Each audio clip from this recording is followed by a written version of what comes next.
This is SpaceTime Series 25, Episode 86. Coming up on SpaceTime, the Russians threaten to leave the International Space Station, the launch of the EXO-Mars mission to the Red Planet delayed to 2028, and records continue to tumble for SpaceX and its Falcon 9 rocket. All that and more coming up on SpaceTime. Welcome to SpaceTime with Stuart Gary.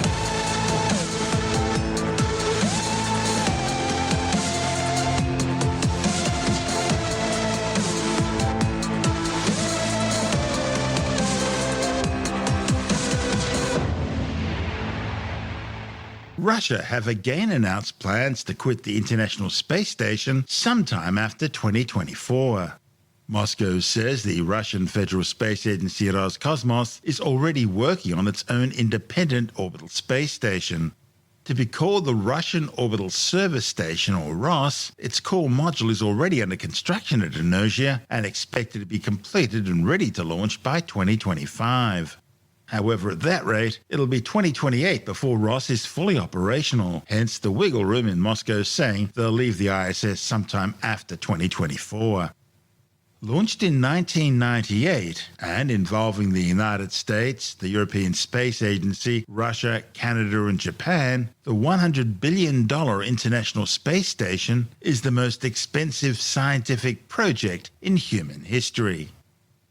Regular SpaceTime listeners will know that this is the third time Roscosmos has announced its intention to leave the orbiting outpost after making their first announcements back in April last year.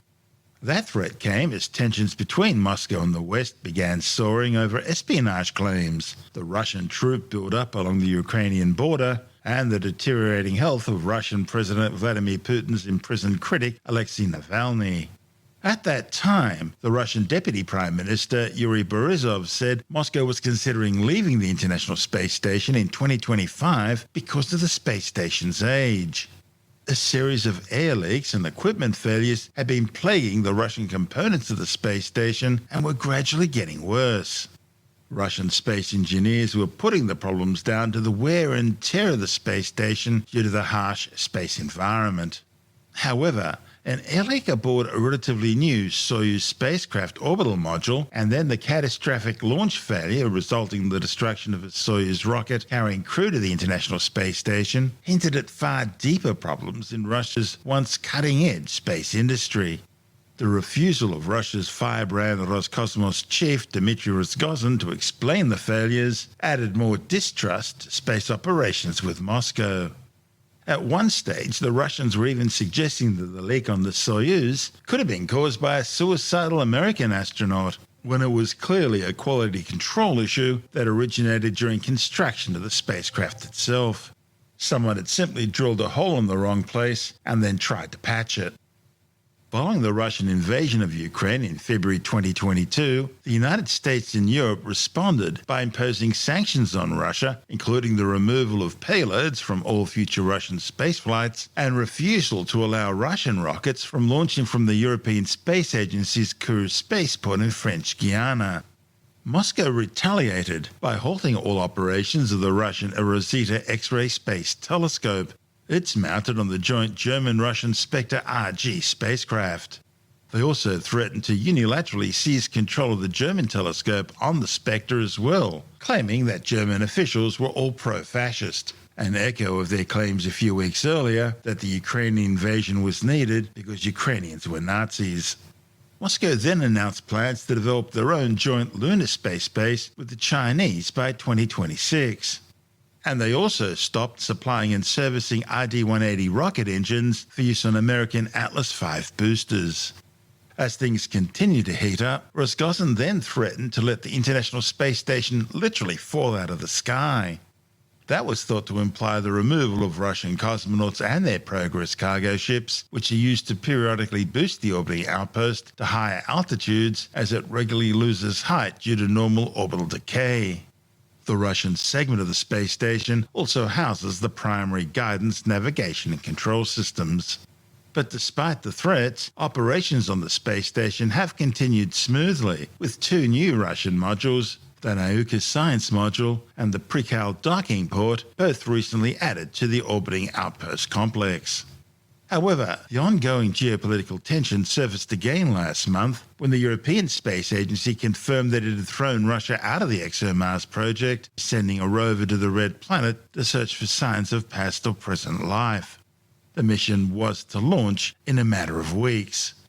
And in retaliation for that, Russia's now ordered its cosmonauts on the International Space Station to stop using European equipment, including a new robotic arm built by the Europeans, specifically designed to service the Russian segment of the station. The replacement of the blustery Rogozin with Yuri Borisov as the Roscosmos chief hasn't improved things, with the Kremlin again confirming its decision to leave the International Space Station sometime after 2024, now saying it's its space program's main priority. At this stage, the International Space Station will keep flying until at least 2030. Exactly how they'll keep flying without Russian involvement will depend on what, if any, segments of the space station Moscow leaves behind. And that's where it gets complicated, because some of the key modules of the Russian segment of the space station, although built by Moscow, were actually funded by the United States. This is SpaceTime. Still to come. The launch date for the EXO-Mars mission to find life on the Red Planet moved to 2028, and records continue to tumble for SpaceX and its Falcon 9 rocket.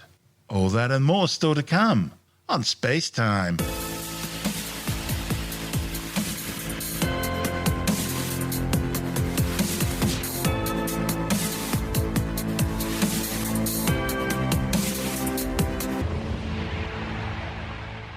The European Space Agency's EXO-Mars mission to search for signs of past or present life on the Red Planet, which was supposed to launch in a few weeks' time, has been scrubbed for now and is now not likely to fly before 2028, 10 years after it was first meant to launch.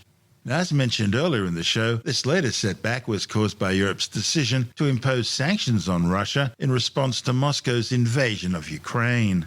Russia was to play an integral role in the EXO-Mars project.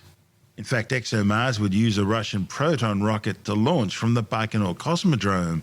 And Moscow had especially built the Russian Kazachuk landing platform to deliver Europe's Rosalind Franklin rover down to the Martian surface. The decision to ban Moscow from the project means a different launch vehicle will now be needed, and a new landing platform will need to be built from scratch. ESA are hoping the Americans will help out there. Ironically, NASA was ESA's original partner in the EXO-Mars program, but the American agency was forced to withdraw in 2012 following budget cuts by the Obama administration. EXO-Mars is actually a two-part program.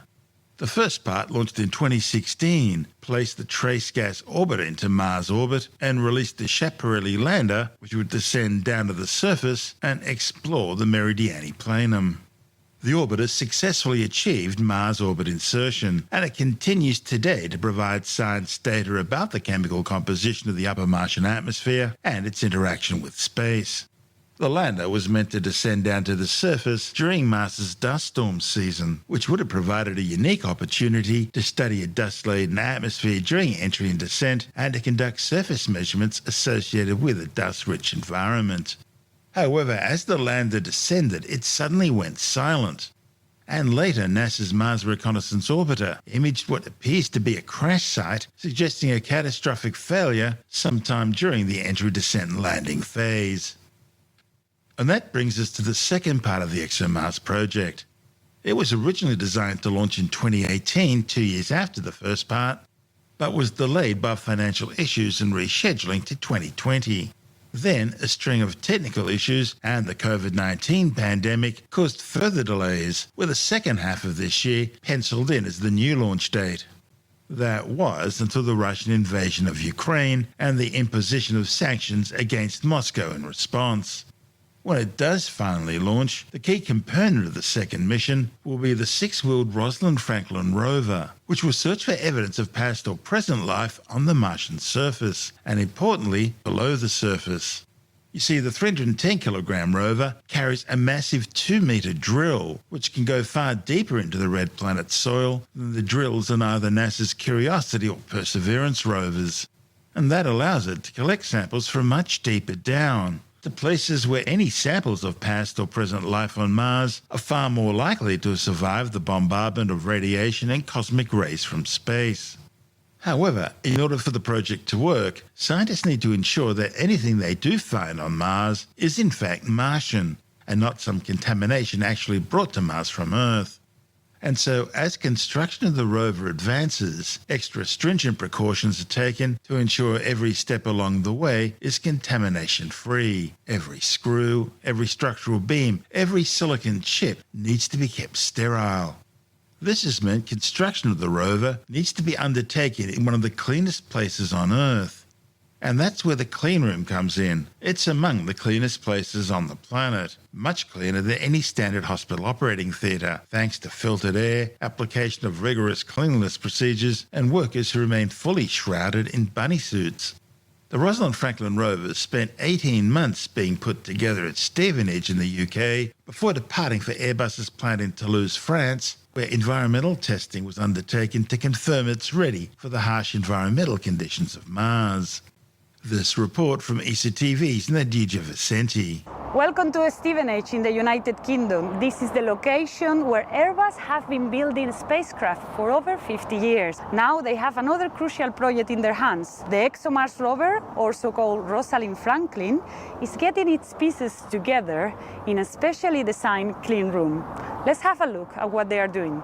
Hi, how are you doing? Hello, Paul. Thanks for welcoming us. That's all right. Welcome to our clean room. Do you want to come and see the flight rover? Come and see Rosalind? Yeah, tell me a bit what are we going to see? We're going to see the real flight rover today, which is in our biologically controlled clean room. The real one. The real sure. one, yes, the real one, the final one. Yes, so come on in. So this is the flight solar array. It's actually upside down at the moment because they're working on the underside of it. But that's one part of the rover that's being worked on currently. The other part is up the stairs. So come up on up and we'll have a look at the other half. Here the rover is being fitted. That's right. So the main thing they're actually working on at the moment is the locomotion system, which is being bolted onto the side of the rover, and then we'll test and we'll make sure that it all works correctly before we ship it off to environmental test.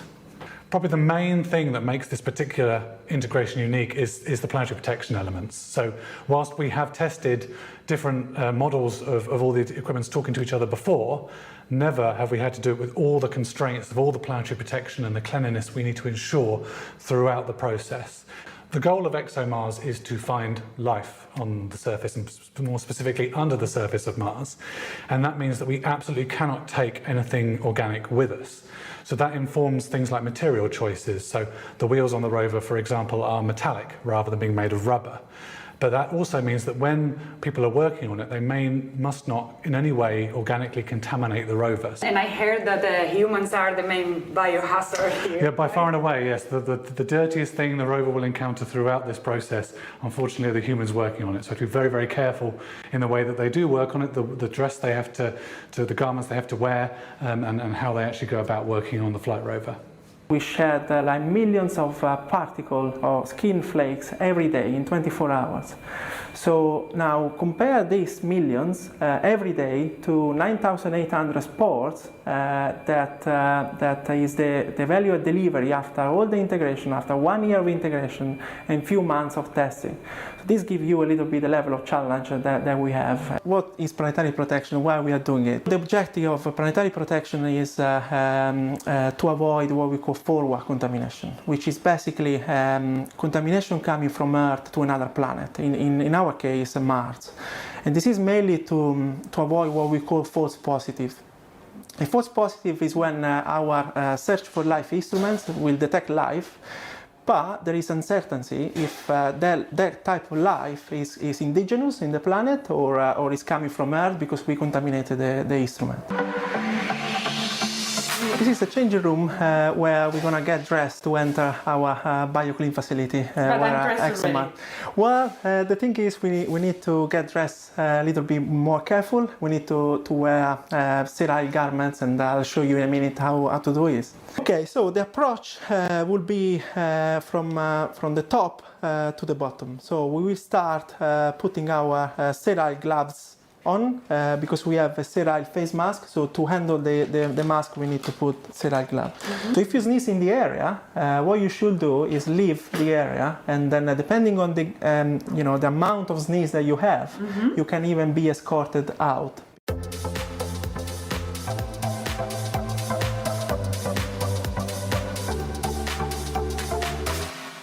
We have been told about all the challenges of keeping the rover clean to go to Mars, but what are the challenges of the environment over there once it lands?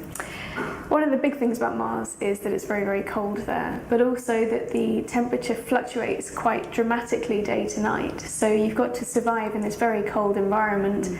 All of your batteries, all of your computers have to keep going even though the temperature is very low. I spent 5 years leading the design team for the structure of the rover, so including the bathtub. And the bathtub is really quite a bespoke and unusual piece of equipment. So it provides a lot of structural functions, but also things like thermal insulation. It's got to be biocontaining, so it's got to stop any contaminants inside the rover from getting to the outside and to the Martian environment.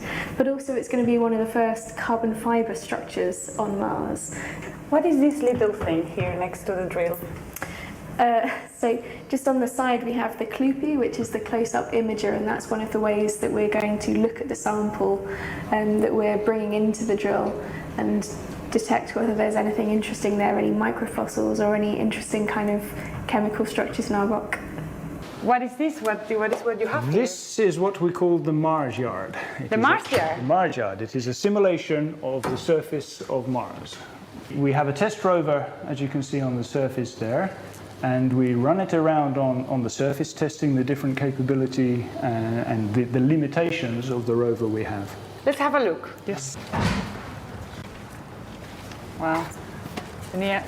So here we have it, yes. Real Martian environment. It is the simulation of what we expect to find on Mars with the sand and the rock, as well as dunes, as you can see in the background. The analytical drawer is the science package of the rover, which contains a number of instruments and mechanisms that are going to process the sample and look for the carbon atom as a sign of extinct or extant life. It's very sterile because we want to find the life that's there and not what we brought with it during the integration process here on Earth.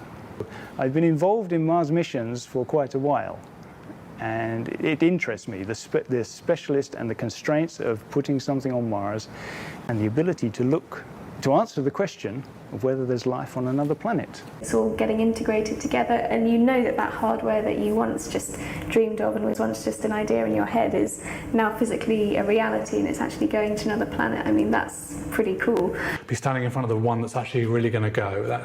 For me, that's the reward of doing all of this. It's the end product, it's the end game now. And in that report from ECTV's Nadija Vicenti, we heard from Paul Meacham, lead systems engineer at Airbus Defence and Space, Silvio Cimbolidi, Planetary Protection Officer at Airbus Defence and Space, and Abby Hutty, Airbus Defence and Space's Space Structures Engineer.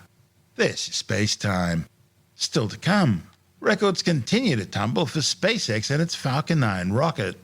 And later in the science report, researchers develop a water-activated disposable paper battery. All that and more still to come on SpaceTime.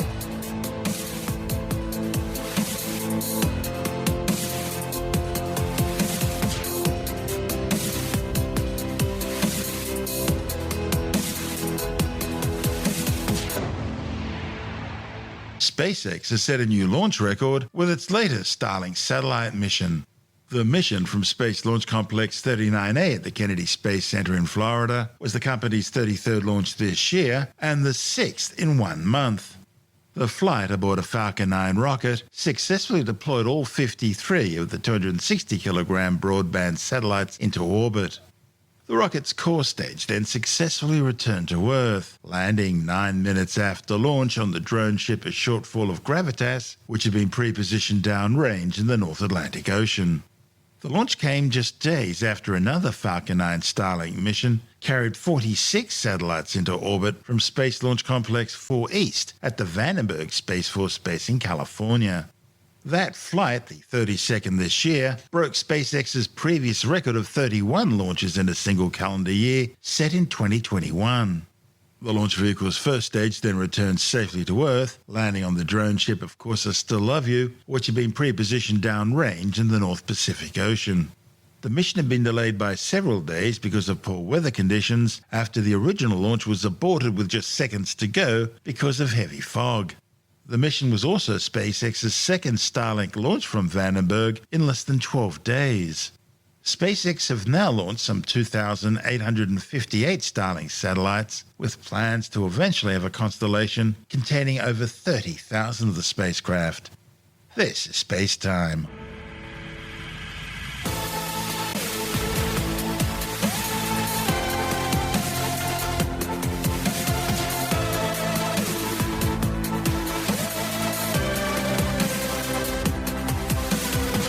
That's the show for now. SpaceTime is available every Monday, Wednesday and Friday through Apple Podcasts, iTunes, Stitcher, Google Podcast, Pocket Casts, Spotify, Acast, Amazon Music, Bytes.com, SoundCloud, YouTube, your favorite podcast download provider, and from SpaceTimeWithStuartGary.com. SpaceTime's also broadcast through the National Science Foundation on Science Zone Radio and on both iHeartRadio and TuneIn Radio. And you can help to support our show by visiting the SpaceTime store for a range of promotional merchandising goodies, or by becoming a SpaceTime patron, which gives you access to triple-episode commercial-free versions of the show, as well as lots of bonus audio content which doesn't go to air, access to our exclusive Facebook group, and other rewards. Just go to SpaceTimeWithStuartGary.com for full details. And if you want more SpaceTime, please check out our blog, where you'll find all the stuff we couldn't fit in the show, as well as heaps of images, news stories, loads of videos, and things on the web I find interesting or amusing. Just go to SpaceTimeWithStuartGary.tumblr.com. That's all one word, and that's Tumblr without the E.